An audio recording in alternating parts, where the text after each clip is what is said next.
las ciudades tienden a tener sistemas de transporte masivo como metros a partir de 3 millones de habitantes. Nosotros todavía no llegamos a 2, y eso probablemente sea lo que facilite muchísimas otras cosas que en otras ciudades ha sido más difícil conseguir.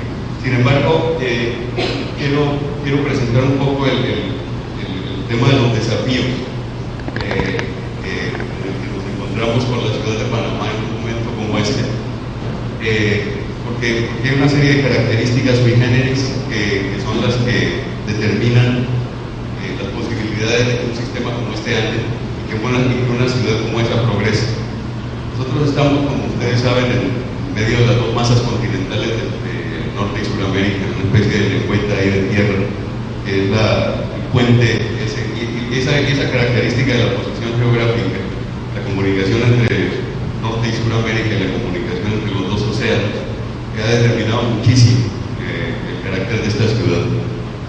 Por el hecho de ser la cintura más estrecha y más baja del continente, ese sector en donde las montañas desaparecen, donde las cadenas de montañas se sumergen, es precisamente por ahí por donde está ocurriendo prácticamente toda la actividad del país.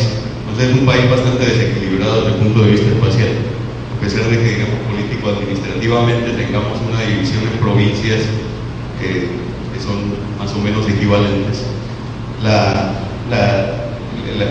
Y que en un momento como este estemos andando económicamente a niveles prácticamente chinos, pues sí, es fácil porque no somos ni siquiera 4 millones todavía. El Producto Interno Bruto, por lo que pude ver, es como la mitad del de Chile en términos per cápita. O sea, 24.000 millones entre 4 millones. El compañero de Chile hablaba de $13.000, nosotros estamos por 6.500 o algo parecido. Sin embargo, cuando vemos la concentración de la población, es en esas zonas oscuras donde está la mayor parte de la gente. De hecho, el área de tránsito, que es la zona más estrecha precisamente, está un poco más de la mitad de la población nacional hoy. Y esa población está, es decir, ahí se representa con la provincia de Panamá, que se lleva fácilmente a todas por delante, pero con muchísima distancia. Entonces, esto es simplemente para referir cómo es el desequilibrio que tenemos en términos de población, de poblamiento y de ocupación del espacio. La determinante allí en la zona de tránsito, en la región metropolitana, es de dos, ha sido doble. Una, la cuenca hidrográfica del canal, porque el canal es el artefacto que se puso ahí para pasar barcos y que funciona con un recurso natural que es el agua que cae en ese recipiente que es la cuenca hidrográfica, la que está marcada en blanco. Y el otro, la servidumbre que se estableció durante prácticamente todo el siglo XX a ambos lados del canal, a 8 kilómetros de cada lado, la zona del canal, lo que llamamos zona del canal, que era un país dentro del país, una colonia, una neocolonia norteamericana durante todo el siglo XX, y que determinó entonces también la forma en que la ciudad se dispuso en el territorio. El resultado de eso es que en el área del canal, y esto es solamente para que vean, es otra característica del país, el país, al revés de lo que ocurre en el resto de la región ahí centroamericana y del Caribe, no depende de la agricultura. Ha dependido desde el principio de los servicios y el comercio. Y el Producto Interno Bruto, el 80% de la riqueza nacional, está basada ahí en el comercio y los servicios desde el principio del siglo XX.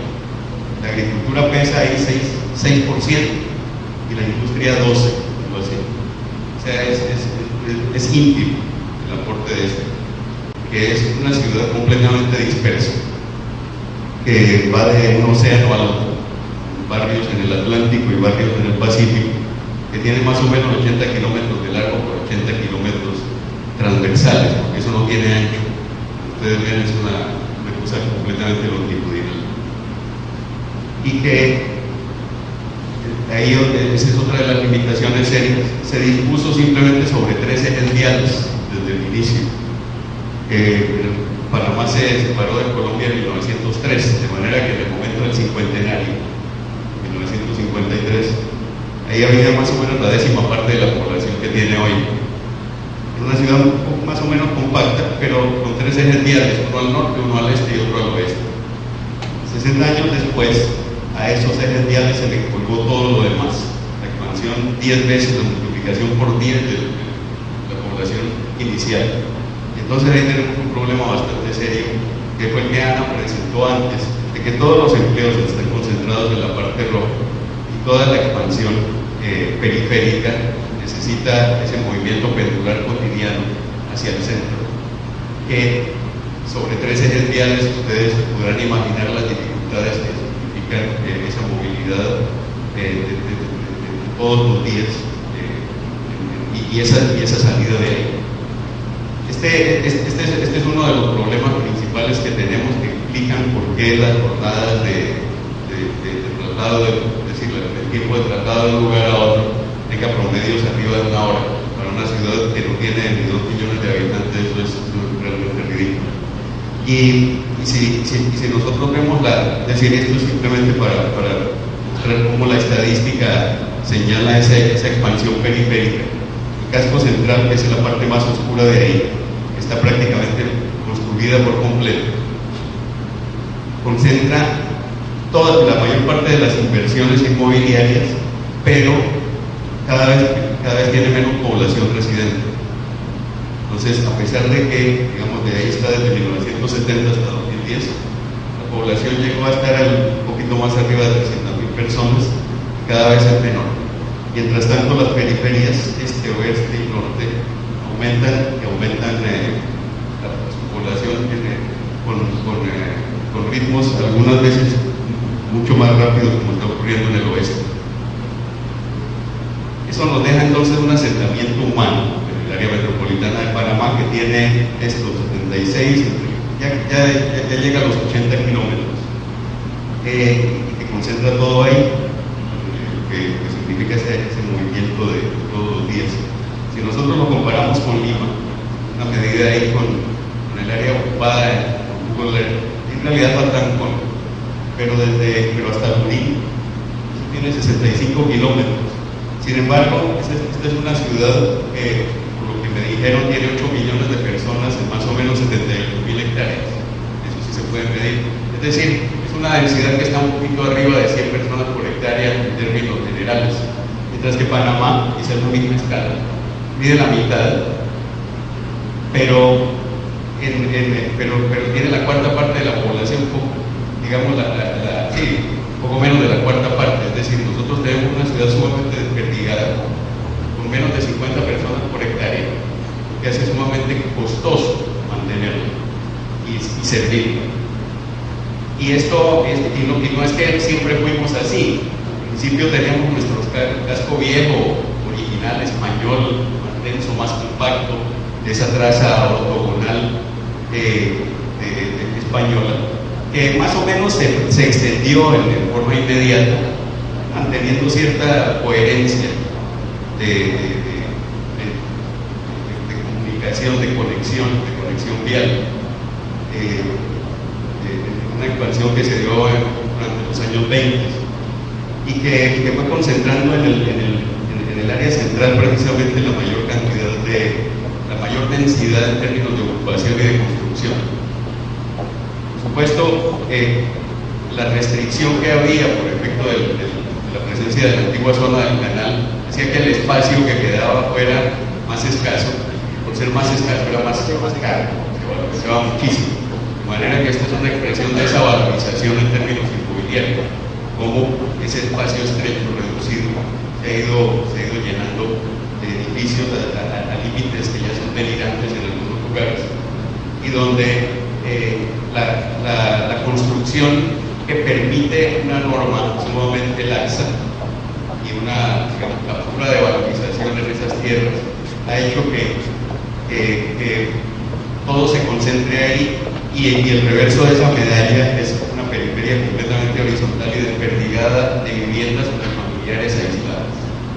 Entonces tenemos un efecto sumamente grave de expansión horizontal de sobreconstrucción vertical en el centro y de congestión permanente en los movimientos entre ambas áreas, y además de distancias enormes, porque aquí se conjuga todo lo que es formal e informal en una ciudad donde además esos proyectos residenciales o inmobiliarios de urbanización se presentan aislados, no se presentan en un tejido continuo, sino se presentan como paquetes de vivienda, como conjuntos residenciales que dependen de una entrada y una salida con la primera vía que encuentren, pero donde no hay ninguna comunicación entre ellos, y mucho menos cuando los niveles de ingreso son disímiles. Ahí sí que se trata de poner una fosa de tiburones entre un asentamiento y otro, porque esa diferenciación hay que marcarla. Entonces, la informalidad es responsable de una expansión continua hacia áreas que son las únicas en donde hay posibilidades de acceso a la tierra, porque son los terrenos más baratos.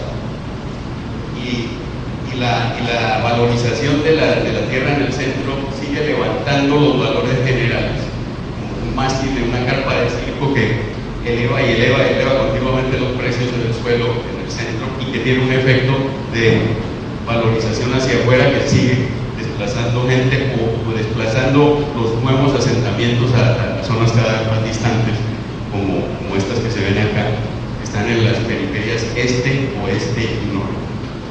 Son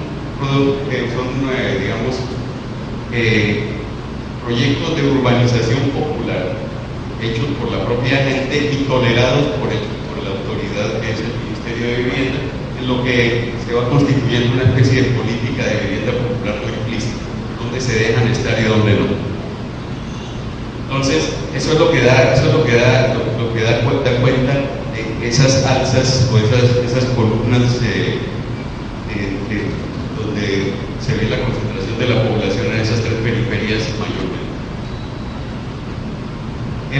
Esto fue resultado de una serie de medidas que se dieron hace 40 años, y un poco la hipótesis de lo que estamos haciendo tiene que ver con eso, que eso que ocurrió, es decir, la ciudad que tenemos es el resultado de una serie de medidas que se dieron cuando Panamá pasó a convertirse en un centro financiero internacional, en un centro bancario, donde se abrió la banca hipotecaria. Se acabaron las viviendas de alquiler porque fueron congelados los alquileres, eso dejó de ser importante. Y entonces se abrió ese espacio para la urbanización horizontal y para la urbanización vertical, porque se dio una ley de propiedad horizontal también en esos años. Y además se abolieron las normas, y esa es una cosa probablemente de muy largas consecuencias. Y se habla de flexibilizar, pero ustedes saben que flexibilizar es un eufemismo para decir abolir. Y las normas humanas desaparecieron.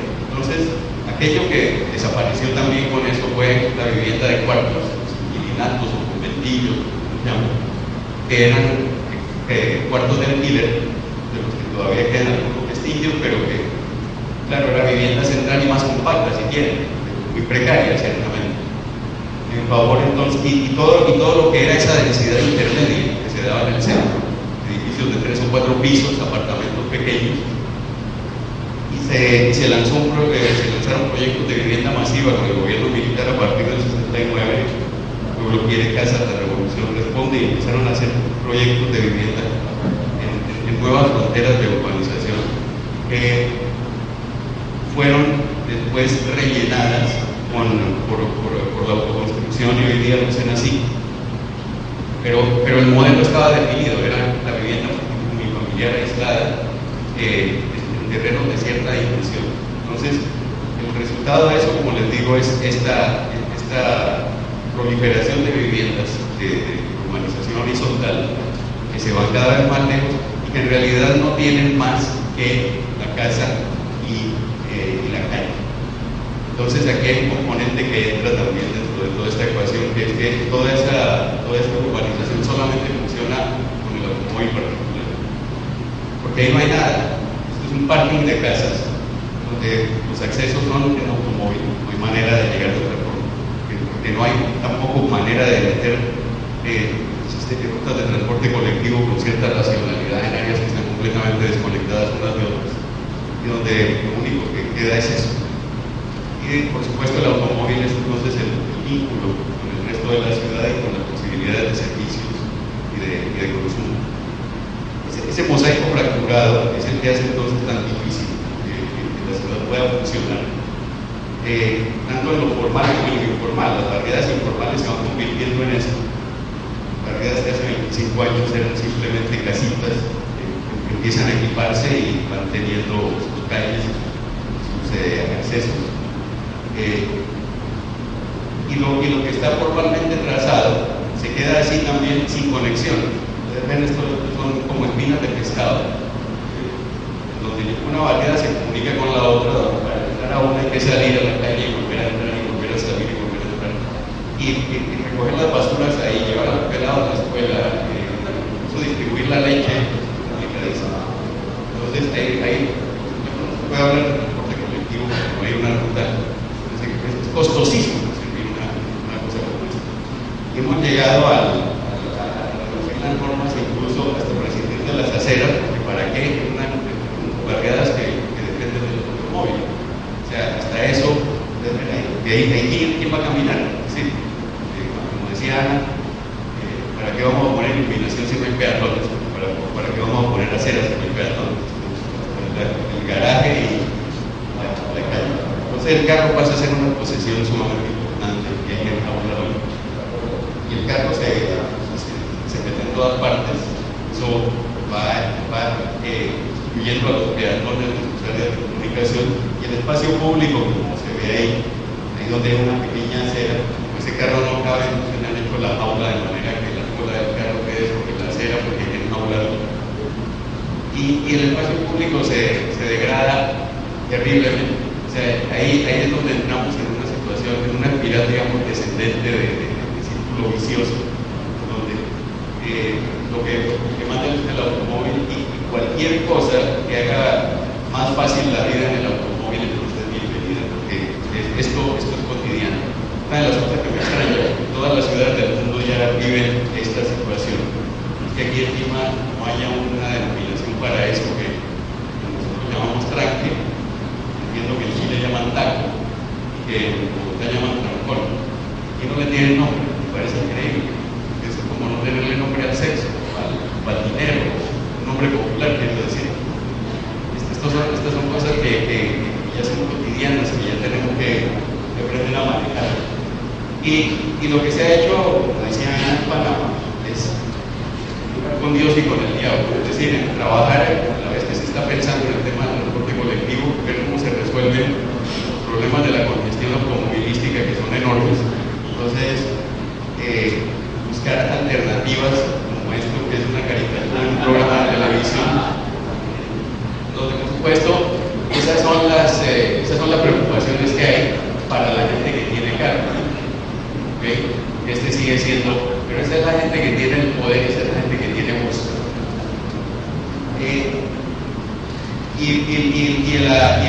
Digamos, la exacerbación de la valorización de la tierra en el centro ha hecho que la gente que tiene carro también empiece a pasarla mal, porque los códigos de zonificación que alguna vez tuvimos, que tenían topes, digamos, de densidad, topes de altura. La altura era 2 veces el ancho de la calle, por ejemplo. El área de ocupación era la mitad del lote.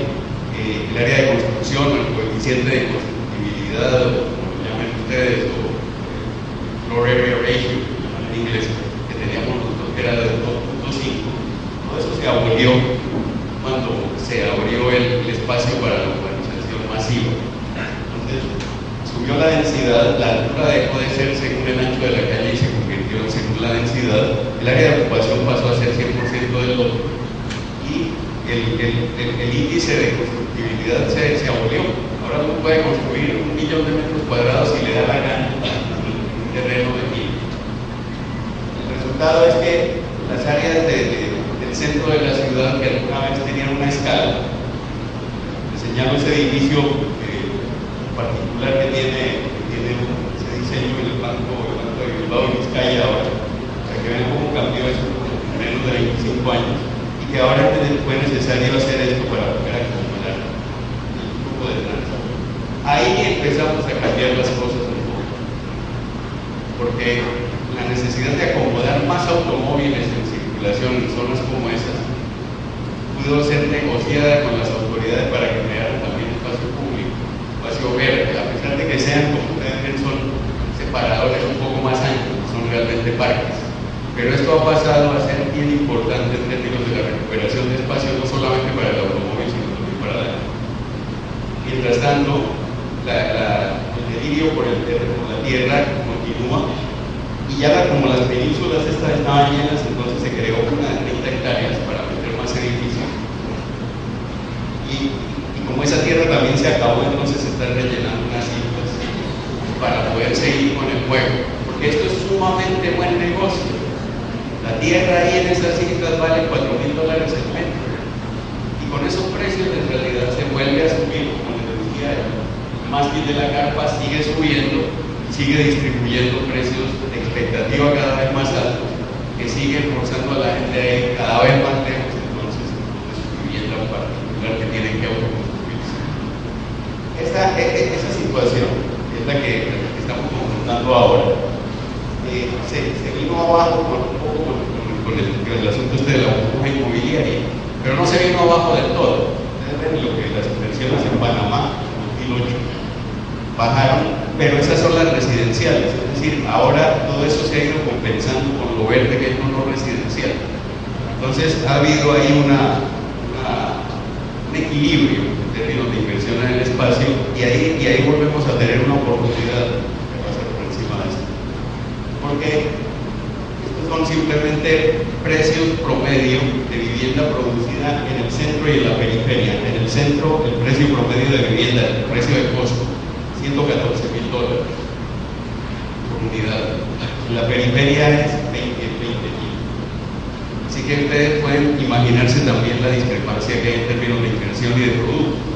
Porque la vivienda de apartamentos contra la vivienda unifamiliar aislada que se produce en la periferia. Y aquí entramos entonces en una dinámica nueva, que es la de la transformación que está experimentando Panamá en estos últimos años, que se marca como una especie de umbral nuevo en el que podemos plantear algunas hipótesis de lo que puede ser el desarrollo de los próximos 40 años, que revierta un poco lo que ocurrió hasta ahora. Y es la idea de, esta vez como centro financiero, como un centro logístico. Y ahí hay una serie de cosas que están ocurriendo a la vez, que a pesar de que no estén totalmente coordinadas, están ocurriendo simultáneamente. Tiene que ver con la creación de una ley de ordenamiento territorial, con el inicio de las obras de expansión del canal que deben estar listas el año entrante, en 2014, para los 100 años. En torno al centro, pero un centro más ampliado, la entrada del canal, una serie de posibilidades que pueden jalar todavía más el impulso que lleva a la ciudad hacia un centro ampliado, con una diferencia. Ese centro pequeño es la tierra privada, y el centro grande la tierra mayormente es pública porque pertenece a la antigua zona del canal. Entonces eso le da al Estado posibilidades de negociación con el privado mucho más firmes en términos de lo que puede hacerse ahí. Nosotros, como señaló Ana, tenemos un problema con la propiedad privada que es prácticamente intocable para todo, incluso para cualquier proyecto de beneficio colectivo. Hay que pedir perdón y hay que indemnizar cuantiosamente. Aquí habría la posibilidad de establecer otras lógicas en ese tipo de transacciones, en ese tipo de negociación para con la ciudad. Entonces, volviendo a lo que ha sido nuestro esquema, nuestra expansión y la forma como lo hemos hecho, y los temas de movilidad que se convirtieron en algo tan importante, para que esta ciudad pueda ser competitiva, y esa es una de las cosas que probablemente mueva a todo mundo. Esta ciudad tiene que funcionar. Para que esto funcione, entonces se necesita introducir de verdad proyectos de transporte colectivo. Y esos proyectos de transporte colectivo tienen que sustituir esa cosa infame de artesanal, con calles con huecos y sin aceras, que era la manera como estaba moviéndose más de la mitad de la población de la ciudad. Es pintoresco si quiere, se puede utilizar como artesanía, esto no puede servir para llevar a la gente a trabajar. Y esta clase de cosas informales tampoco pueden seguir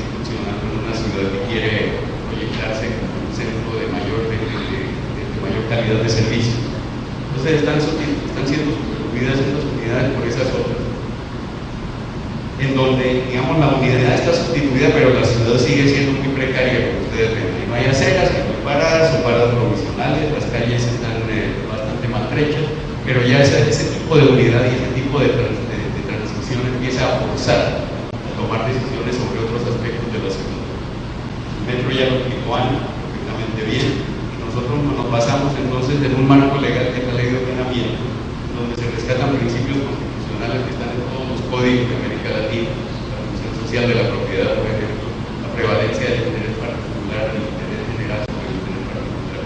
Están ahí como discursos, pero que no se observan, que podemos entonces tratar de traerlos, porque al final estas cosas mucho las hacen los abogados. De manera que tengamos entonces una ciudad en donde la integración de verdad de todo esto tenga que ver con esos vínculos en el transporte, esos vínculos que hacen posible que la gente llegue a los lugares donde hay algo, porque aquí en esta zona no hay nada. Eso ya lo vimos antes, lo vimos con el tranvía hace 100 años. La ciudad de Panamá era también un muladar. El tranvía empezó a establecer áreas de peatones y áreas para tránsito de automóviles. Los peatones todavía no lo saben, pero poco se van acostumbrando. Y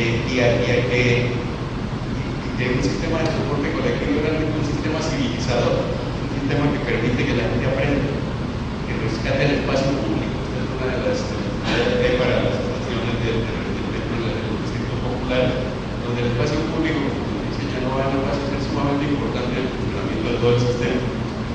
Uno de los primeros efectos lo tenemos en una favela que teníamos ahí en Cúcuta. Era la cosa más terrible en términos de calidad de vida que se pudieran imaginar en Panamá, los empaladitos que estaba ahí hace 60 años. Y ahora, precisamente, porque el metro está pasando por ahí, ha empezado a ser transformada en una operación altamente subsidiada, ciertamente, pero que recupera un montón de espacio y le da una calidad de vida nueva a la gente que estaba ahí muriendo. Y les da otro sentido de pertenencia y les da otro sentido de ciudadanía. Y eso seguramente paga con creces cualquier inversión que se haga en la recuperación del espacio. Se abre, esto era un hueco negro, ese era un tipo de rincón, ahí no se metía nadie, ahora hay un eje de circulación que puede llegar hasta la cinta costera, que puede hacer que la ciudad empiece a integrar precisamente a toda esa población que se había quedado fuera. Esto está mencionado también en el mundo de Medellín, nos está ayudando muchas de estas cosas. Es uno de los mensajes que hay en las escaleras del metro de Medellín, donde hablan de elementos básicos de la convivialidad. ¿Cómo hacemos para darnos mejor unos con otros?